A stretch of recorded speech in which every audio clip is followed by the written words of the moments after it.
बिस्मिल्लाहिर्रहमानिर्रहीम। अस्सलामुअलैकुम। Islamic leader के मुअज़्ज़ज़ ख़ातीन व हज़रात, हम उम्मीद करते हैं कि आप खैरियत से होंगे और हमारी दुआ भी यही है कि अल्लाह करीम आपको खैर व आफियत से रखे। प्यारे दोस्तों, दुआ मांगना जिसको आ गया इसने दुनिया व आखिरत हासिल कर ली। कुरान पाक में अल्लाह ताला ने इरशाद फरमाया है कि अगर ए मोहम्मद सल्लल्लाहु अलैहि वसल्लम मेरे बंदे आपसे मेरे बारे में सवाल करें तो यकीनन मैं उनके करीब हूँ। जब कोई मुझे पुकारता है, दुआ करता है, सवाल करता है तो मैं दुआ करने वाले की दुआ कबूल करता हूँ। सभी लोग मेरी बात कबूल करें और मुझ पर ईमान लाएं ताकि वो हिदायत पा जाएं। लिहाजा दोस्तों, आज की इस वीडियो में और कबूलियत के कुरानी व नबवी नुस्खे आपकी खिदमत में पेश करेंगे।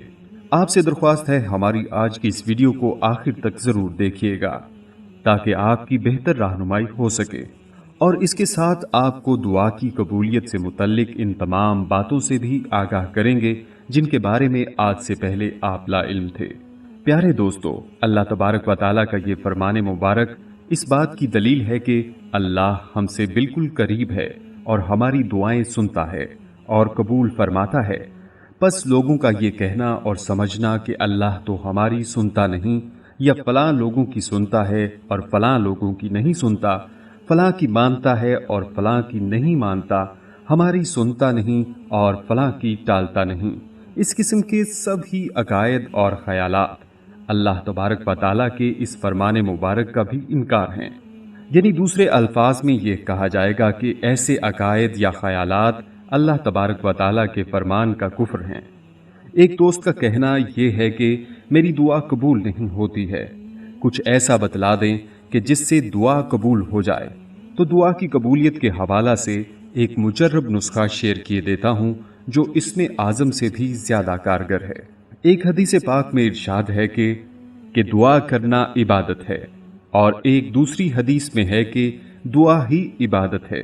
दुआ मांगना जिसको आ गया इसने दुनिया और आखिरत हासिल कर ली। दुआ मोमिन का हथियार है। इसलिए शरीयत का मिजाज है कि इंसान को हर मोड़ पर दुआ की तलकीन की गई है। ज़रूरत इस अमर की है हमें इस बात का एहसास हो जाए कि अल्लाह ताला हमारी दुआएं सुनते भी हैं और अपनी रहमत से कबूल भी फरमाते हैं। तारीख में एक वाक़या लिखा है कि हज़रत बो अली सीना एक बहुत मशहूर हकीम गुजरे हैं। हिकमत के साथ साथ वो अपने मरीज पर रूहानी तवज्जो भी ज़रूर देते। उनके हज़ार मरीजों को यकीन था कि इलाज में दवा से ज़्यादा इनकी दुआ कारगर होती है। इनकी ये शोहरत बादशाह वक्त तक भी पहुंच चुकी थी। एक बार बादशाह का इकलौता बेटा बीमार हो गया। इसके इलाज के लिए बादशाह ने पूरे मुल्क से हिंदू, सिख, ईसाई, अत्तार तलब कर लिए। बहुत दिन इलाज करवाया मगर बादशाह के बेटे का जिस कदर इलाज किया गया मर्ज इतना ही बढ़ता गया। किसी ने बादशाह को बो अली सीना के बारे में याद करवाया। बादशाह ने फौरन एक कासिद हकीम साहब की खिदमत में भेजा जो निहायत इज्जत व एहतराम से बो अली सीना को बादशाह के दरबार तक ले आया। जब आप वहां पहुंचे तो बादशाह के बेटे के इर्द गिर्द किस्म किस्म के हकीम, अत्तार, जादूगर और कौना मशक सन्यासी बैठे थे। वो सब के सब बो अली सीना को देखकर मुतफक्किर हो गए और आपस में सरगोशियां करने लगे। एक ने दूसरे से कहा, सुना है कि ये दुआ के साथ साथ कोई दम दुरूद भी पड़ता है जिससे मरीज ठीक हो जाता है।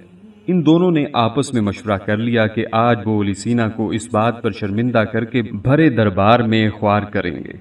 बादशाह ने बो अली सीना से दरख्वास्त की कि वो शहजादे पर खुसूसी तवज्जो इनायत फरमाएं। बो अली सीना ने शहजादे की नब्ज अपने हाथ में पकड़ी और आंखें बंद करके कुछ पढ़ना शुरू कर दिया। वो काफी देर आंखें बंद करके कुरानी आयात पढ़ते रहे। एक हिंदू अत्तार ने उन्हें मुखातिब करते हुए कहा, हकीम साहब दवा कीजिए, आप क्या समझते हैं कि ये जो अल्फाज आप पढ़ रहे हैं इन अल्फाज का शहजादे पर कोई असर भी होगा? आपने कुरानी आयात को रोककर इस शख्स के चेहरे की तरफ देखते हुए कहा, आप निहायत अहमक और जाहिल हैं।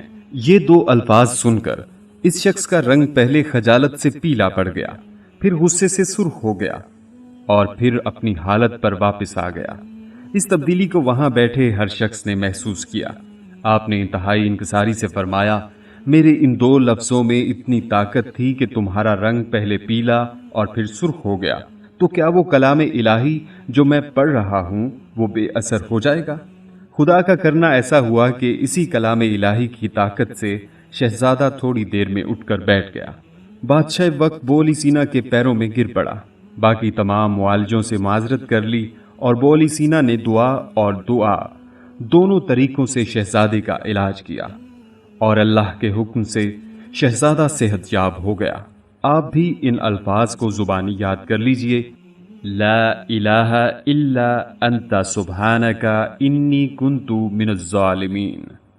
یہ الفاظ دعاؤں کی قبولیت کا وظیفہ ہے۔ ان الفاظ کے ساتھ دعاؤں کا قبول ہونا حدیث سے ثابت ہے۔ رسول اللہ صلی اللہ علیہ وسلم نے ارشاد فرمایا کہ ذوالنون یعنی یونس علیہ السلام کی وہ دعا جو انہوں نے مچھلی کے پیٹ کے اندر مانگی تھی، یعنی لا الہ الا انت سبحانک انی کنت من الظالمین، جو مسلمان اپنے کسی بھی مقصد کے لیے ان کلمات کے ساتھ دعا کرے گا، اللہ تعالیٰ اس دعا کو قبول فرمائیں گے۔ یہ آیت قرآن مجید کی سورۃ الانبیاء کی مشہور آیت ہے۔ اللہ کے نبی یونس علیہ السلام کا تذکرہ کرتے ہوئے ارشاد باری تعالیٰ ہے کہ مچھلی والے نبی یونس علیہ السلام کو یاد کیجئے جب وہ غصے کی حالت میں چل دیے اور خیال کیا کہ ہم اسے نہ پکڑ سکیں گے۔ بالآخر اس نے اندھیروں میں پکارا کہ الہی تیرے سوا کوئی معبود برحق نہیں، تو پاک ہے، بے شک میں ہی خطا کاروں میں سے ہوں۔ تو ہم نے اس کی پکار کو قبول کیا اور غم سے نجات دی، اور ہم ایمان والوں کو اس طرح نجات دیتے ہیں۔ قرآن حکیم کی آیت مجیدہ سے معلوم ہوا کہ اللہ کے نبی یونس علیہ السلام جب مچھلی کے پیٹ میں گرفتار ہو گئے اور مشکلات میں پھنس گئے تو انہوں نے مشکل کے حل کے لیے اللہ تعالیٰ کو ان کلمات کے ساتھ پکارا، تو اللہ نے انہیں اندھیروں سے نجات دے دی اور بتا دیا کہ مشکلات کو حل کرنے والا، مصائب و بلیات سے نجات دینے والا، دعاؤں کو سننے اور قبول کرنے والا، سب سے بڑا فریاد رس صرف اللہ تعالیٰ ہے، اور مشکل سے نجات صرف انبیاء علیہ السلام کے ساتھ خاص نہیں، بلکہ کوئی بھی ایمان والا اللہ تعالیٰ کو پکارے تو وہ اس کی دعا سنتا اور قبول کرتا ہے۔ اس دعا کے ساتھ کوئی مسلمان کسی بھی چیز کے متعلق دعا کرتا ہے تو اللہ تعالیٰ اس کی دعا قبول کرتا ہے۔ ہماری دعا ہے اللہ پاک سب کو یہ آیت روزانہ پڑھنے کی سعادت عطا فرمائے، آمین۔ ہم امید کرتے ہیں آپ کو ہماری آج کی یہ ویڈیو ضرور پسند آئی ہوگی۔ ابھی ہی اس ویڈیو کو دوسروں تک شیئر کیجیے گا، اور اگر آپ ہمارے چینل اسلامک لیڈر کو سبسکرائب کر چکے ہیں تو اپنی رائے سے ہمیں کومنٹس کے ذریعے ضرور آگاہ کیجیے گا۔ کومنٹس میں آپ ہم تک اپنے سوالات بھی پہنچا سکتے ہیں۔ ہمارے چینل کو اسی طرح دیکھتے رہیے۔ ہم پھر حاضر ہوں گے ایک نئے ٹاپک کے ساتھ۔ اپنا بہت سا خیال رکھیے گا۔ السلام علیکم ورحمۃ اللہ وبرکاتہ۔